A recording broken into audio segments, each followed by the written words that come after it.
Être tenu pour digne de souffrir avec Christ est de loin une bénédiction plus grande que d'être admiré de tout le monde.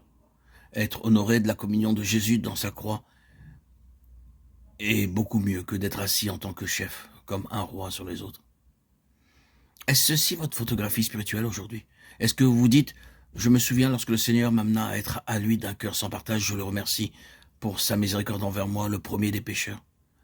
Il a conquis ma volonté. Et dans l'épreuve, j'ai pu dire sans hésitation, l'Éternel a donné et l'Éternel a ôté. Que le nom de l'Éternel soit béni. Mais il est possible que vous ajoutiez, j'avais l'habitude de marcher dans la lumière. Maintenant, j'ai l'impression de me trouver dans un désert d'une effroyable solitude. Autrefois, j'avais une claire communion avec Dieu. Maintenant, il ne semble pas me parler. J'étais utilisé pour d'autres. Maintenant, les choses sont comme si Dieu n'avait rien à faire avec moi. Auparavant, je m'asseyais comme chef. Mais maintenant, je suis mis dans un coin solitaire. Et je suis un objet de raillerie. Ils avaient l'habitude de penser que j'étais un ouvrier populaire qui avait du succès. Maintenant, ils disent, il me semble pas du tout être utilisé. Au milieu de tout cela, vous êtes, vous consolez, vous reposant sur votre innocence en toute affaire, votre esprit compatissant. Combien désintéressé vous étiez, combien bon envers les autres. Quelle qu'ait été leur attitude, vous n'avez pas agi comme eux.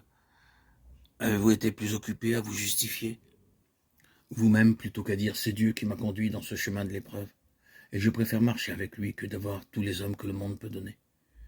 Il n'est pas facile d'apprendre à posséder l'esprit de l'agneau quand nous asseyons comme roi et chef au milieu des autres. Après la révélation qu'il eut de Dieu, Job cessa de se confier en lui-même et dit « Je me répands sur la poussière et sur la cendre. Je me justifierai plus. » Alors arriva le tournant décisif. L'Éternel donna à Job le double de tout ce qu'il avait eu. Job 42:10. C'est toujours le but du Seigneur. Le Seigneur pouvait en toute confiance lui donner maintenant une double portion.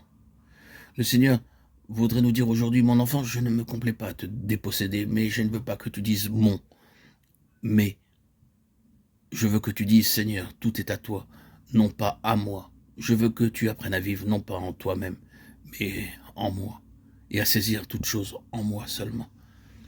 Quand nous détachons ainsi des choses que nous ne détenons rien comme étant à nous, le Seigneur peut nous donner le double de tout, ce que nous avions possédé.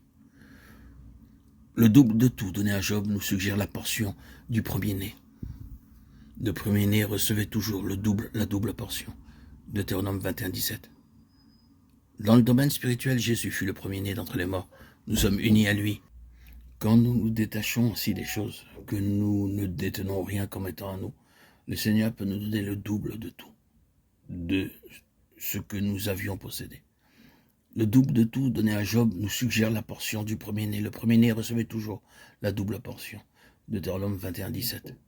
Dans le domaine spirituel, Jésus fut le premier-né d'entre les morts. Nous sommes unis à lui en tant que le premier-né et amenés à partager sa portion, la double portion de l'esprit. Il n'est pas étonnant qu'Élie ait dit à Élisée, tu demandes une chose difficile, mais c'est ce que Dieu a pour nous.